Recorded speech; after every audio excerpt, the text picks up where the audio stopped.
Welcome to the Major Margins Podcast, a podcast about how to increase your profits in a major way.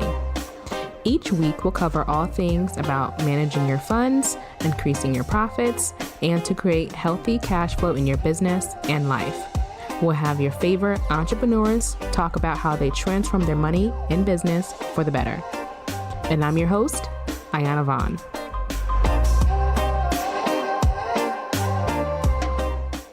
Hello, everyone. So welcome back. I hope that you were able to listen to the previous podcast, which is an overview, just a little tidbit of an overview about revenues versus profit. Now, if you're not in the Facebook group for the Major Margins Club, I urge you to get in there.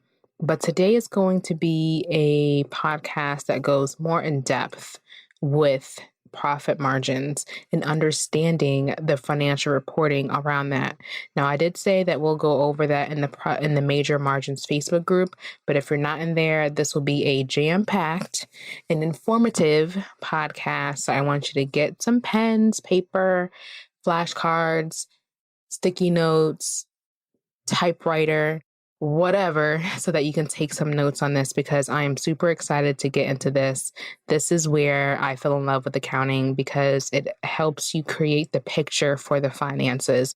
We're going to be able to go over something that is called the income statement, aka the profit and loss statement. So stay tuned.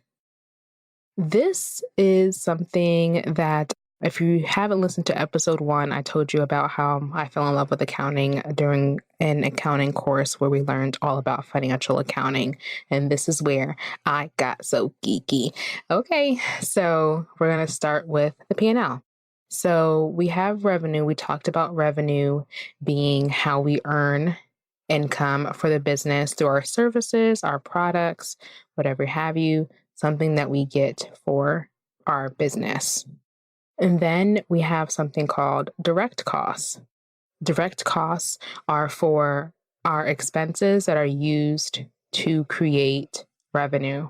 So I use an example of my firm at Lovely Financials Group, my bookkeeping staff, as well as the accounting software that we use because it directly relates to our income that we receive from clients that we work with every single month. And then I also talked about our operating costs. Those are expenses that go into the operations of the business. And then after we have that, we have the revenue minus direct costs equals gross profit minus operating expenses equals operating income. And then after operating income, we have other income or expenses. Again, that is not used super in depth with online businesses, but that can be like cashback income that you receive from your business credit card or your PayPal account. That can be just other things that may not really relate to the operations of the business in that area. And then we have finally net income. Now with profit margins, I'm going to speak in terms of profit margin percentage because as I told you before, percentages rule my life and they help me create a guideline for other businesses. And that's a great way to have profit margin percentages be a way to share your business without actually saying, okay, this is my income report, you know? And also, this is how I create an internal benchmark for all of my clients to say, hey, people are spending about X amount on digital software, they're spending X amount on their coaching and consulting and investing in the business, and their gross profit margins are a certain percentage, whereas their net profit margin is this percent.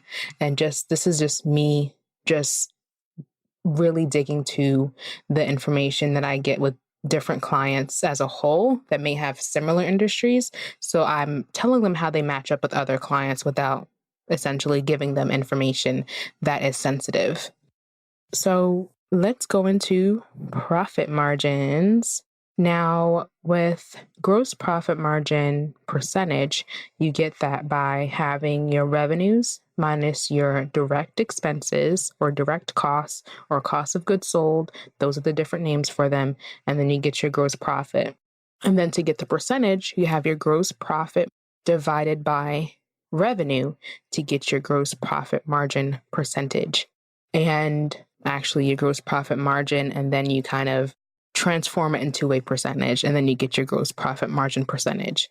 Now, I'll get into later the different percentages or margin percentages once we get past this educational piece, but that is how we get to gross profit margins. And then when we have our operating income or our net income, because a lot of times, like I said, with online businesses, those are small other income and other expenses. We have our net income divided by our revenue, which equals our net profit margin. And then again, transforming it into a percentage to get your net profit margin percentage. So this is in essence why I created the podcast Major Margins, because my goal is to help clients maximize their profit margins and create healthy cash flow, because those are two different things. I'll talk about that in another podcast. So I want to get into how these profit margins change depending on your tax structure. And I will really go into the most common ones that we use in online business. And that is a single member LLC, aka being taxed as a sole proprietor, versus an SCorp. Now, when we start our businesses, a lot of us, if you don't have an LLC, you are taxed as a sole proprietor. This means that your net income essentially is your taxable income on your Schedule C that will flow through to your 1040 taxes. Now, if you are an LLC and you are the only member of that LLC, you will still be taxed as a sole proprietor. So that is why you will also have your Schedule C, and you will be taxed on your net income from your business. And this is why it is so important to get on an accounting platform, because when you're thinking that your profit is your revenue, your tax liability will increase, and you haven't had a chance to get your proper deductions. But the caveat here, it depends on what you want to accomplish. So if you're buying a house, depending on what you have, then you can kind of tweak in a way. But let's get back to what we're talking about. And actually, let's listen to our sponsors regarding accounting and understanding our numbers. This episode was sponsored by the Major Margins Bundle. This is what you need to master your cash flow. Go to lovelyfinancialsgroup.com/MMB. Okay, so we're back. So up until this point, we talked about a sole proprietor, single member LLC, and how that looks in the P&L. Well, actually, as a single member LLC, whatever you pay yourself is not going to be on the profit and loss statement, income statement, because you essentially pay yourself from the profit of what's left over from that amount. And then you have something called an owner's draw, and then that's how you pay yourself.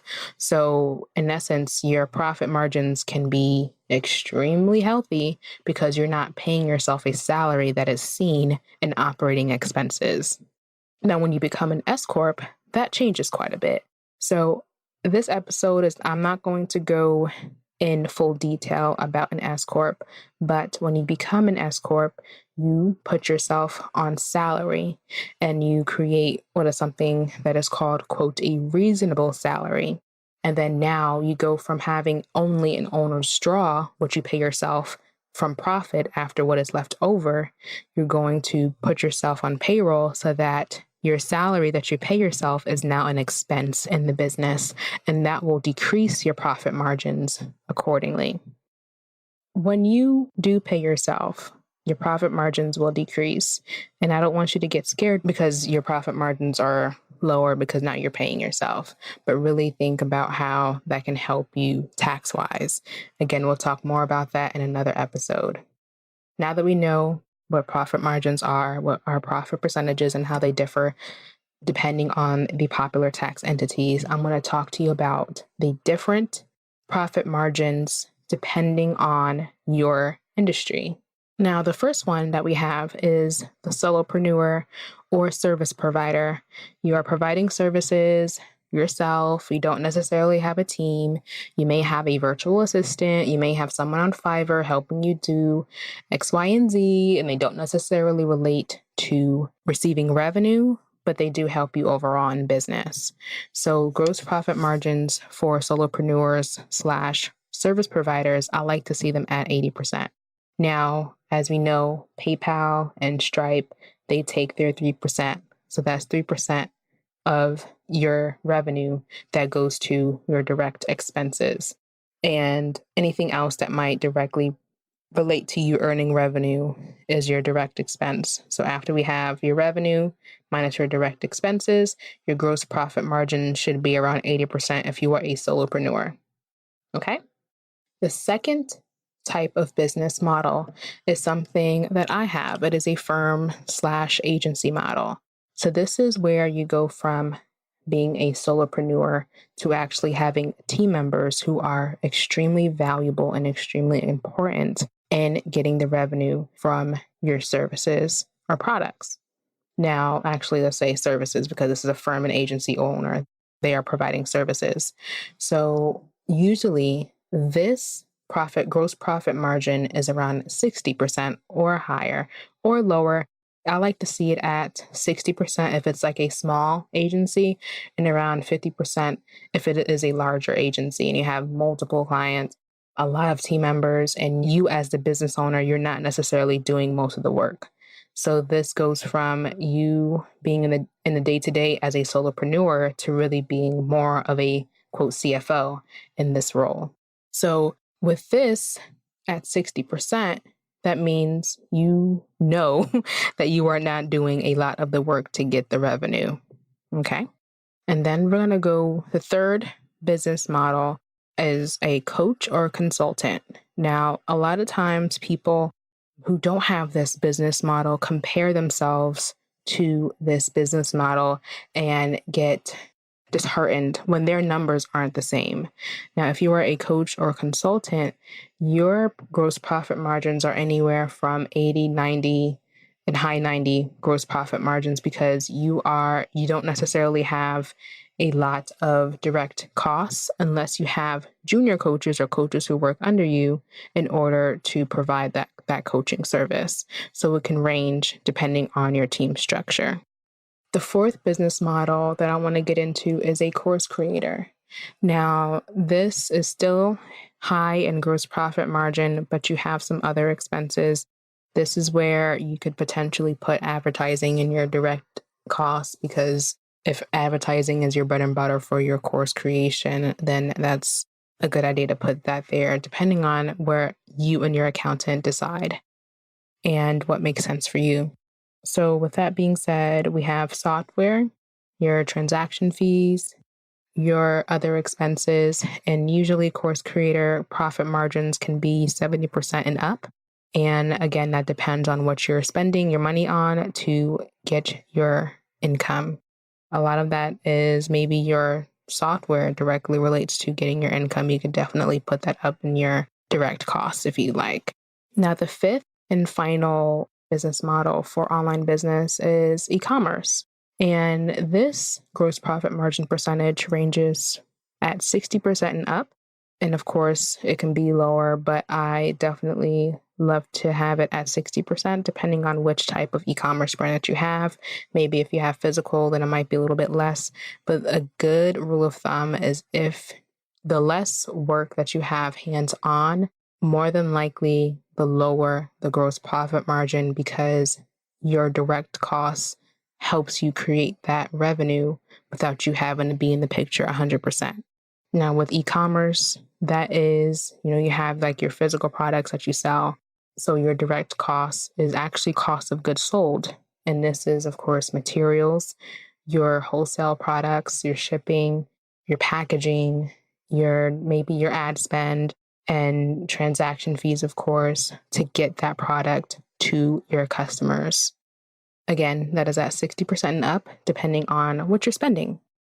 Now, this third point I want to get into is let's stop comparing yourself Because again, a lot of people like to compare their business models to coaches, course creators, when they may be a service provider or an agency owner, and things look extremely different with those. I serve clients in all of these different industries, and I like to be cognizant of me comparing or just essentially not comparing them to someone who has a totally different industry.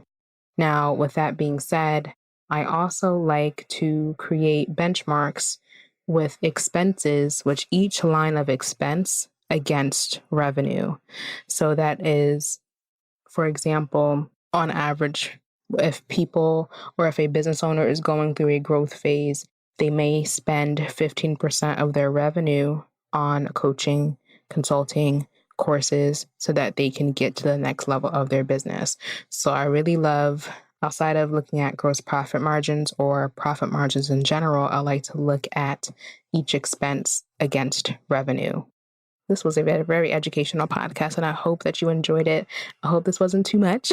If you do like it, I really, really would love if you rate and subscribe to the podcast. And I would love to see you on the next one, because in the next one, the next podcast, we'll go over profits versus cash flow, because a lot of the times people think that those are the same thing.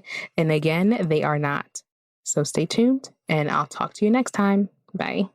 Okay, so thank you so much for joining us on this week of the Major Margins Podcast. Check us out on Instagram and Facebook at Lovely Financials and at lovelyfinancials.com to learn more about mastering your cash flow. I'd really appreciate if you rate and subscribe to catch every new episode. See you next Tuesday.